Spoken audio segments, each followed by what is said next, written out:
Maithili express की शानदार प्रस्तुति।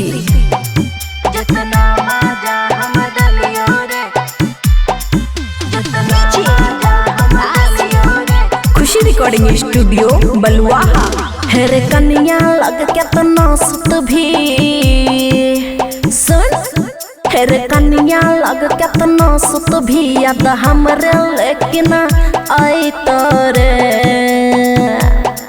जितना माजा हम दलियो रे, जितना माजा हम दलियो रे, कन्या नहीं कहिया दे तो रे। जितना माजा हम दलियो रे, कन्या नहीं कहिया दे तो रे। जितना माजा हम दलियो रे, कन्या नहीं कहिया।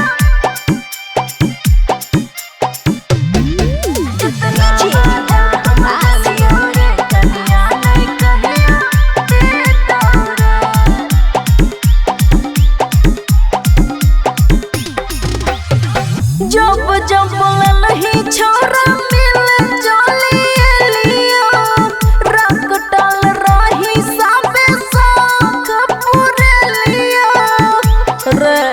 सुना हाँ, जब जब बोलही छोरा मिले चली लियो, रख डाल रही सबे शौक पूरे लियो।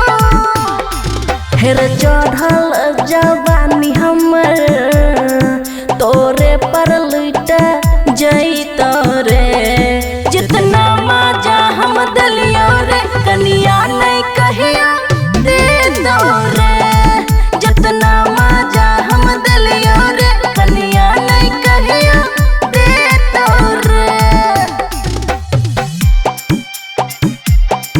जितना माजा हम दलियो रे, कन्या नहीं कहिया।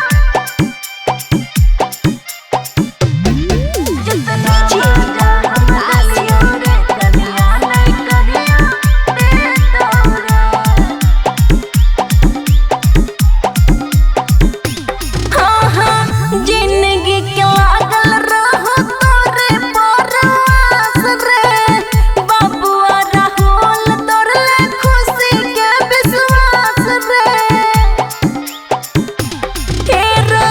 जिंदगी के लागल रहो तोरे परवास रे, बाबुआ राहुल तोरे खुशी के विश्वास रे।